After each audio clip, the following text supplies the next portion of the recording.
ہمارے بڑے اچھے یہاں پہ بھی بہت زیادہ آتے تھے.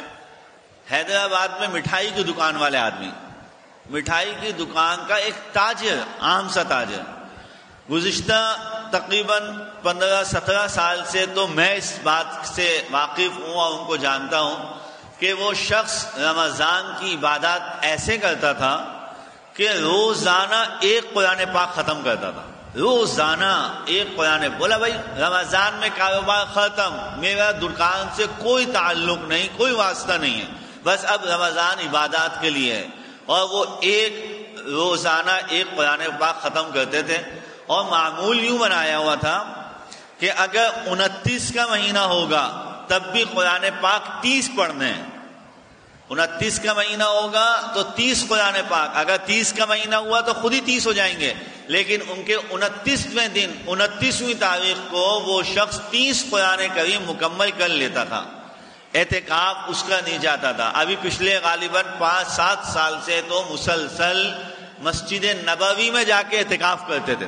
مسجد نبوی میں اتنی بات. اب دیکھیں یہ کیا نظام ہے کہ ایک اعتکاف یا ایک سال میں ایسے قرآن پاک پڑھنے، ایسی تلاوت کے بعد یہ نہیں سمجھنا کہ بس اب اللہ کا اتنا خاص الخاص ہو گیا کہ بس اب مزید کی ضرورت نہیں ہے. اور روزوں کا اہتمام، شوال کے روزے، ایام 20 کے یہ سب اہتمام چل رہا. ابھی اس سال بھی یہی ان کا معمول تھا. پورا رمضان انہوں نے حرم شریف میں گزارا اور یہی معمول. اور اس مرتبہ ابھی ان کے بھائی کی طرف سے ایک بات پہنچی ہے، میں تصدیق نہیں کر سکا، کہ انہوں نے 30 سے کئی زیادہ قرآن مجید ختم کیے اس سال. خیر اعتکاف کے لیے مسجد نبوی گئے. میں عرض کر رہا ہوں کہ اللہ بھی دنیا چاہنے والوں کی جیسے دنیا کے مالک قدر کرتے ہیں، ان کو بونس دیتے ہیں، اللہ آخرت کے چاہنے والوں کو بھی بونس عطا فرماتے ہیں. بونس عطا فرماتے ہیں. مسجد نبوی میں انہوں نے اعتکاف کیا. اعتکاف مکمل کر کے مدینہ منورہ میں انہوں نے عید کی نماز پڑھی. اور عید کے بعد وہ فوراً نکلے مکہ مکرمہ آنے کے لیے کہ میں نے عمرہ کرنا ہے. عید کے بعد عمرہ، احرام کی حالت میں مکہ مکرمہ سے پہنچے. اپنی گاڑی سے اتر کے ہوٹل گئے تو ان کو کوئی تکلیف ہو گئی، مثانے کی تکلیف ہو گئی، پیشاب کا کوئی مسئلہ ہوا اور اس میں بلڈ پریشر بالکل لو ہو گیا اور پھر بس بستر سے لگ گئے. حالت احرام ہاسپٹل چلے گئے. مختصر یہ کہ وہاں علاج معالجہ بہت ہوا لیکن انتقال ہو گیا. حالت احرام میں انتقال ہو گیا. مکہ مکرمہ کی انتظامیہ نے کہا کہ اس شخص کو الگ سے کفن نہیں دیا جائے گا، یہ انہی چادروں میں جو احرام کی باندھ کے آیا تھا انہی چادروں میں کفن دیا جائے گا.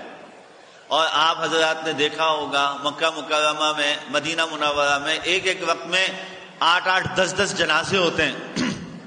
اب جب سب جنازے آ رہے ہیں مکہ مکرمہ میں، مسجد حرام میں جنازے آئے، 8-10 جنازے ان کے ساتھ آ رہے ہیں.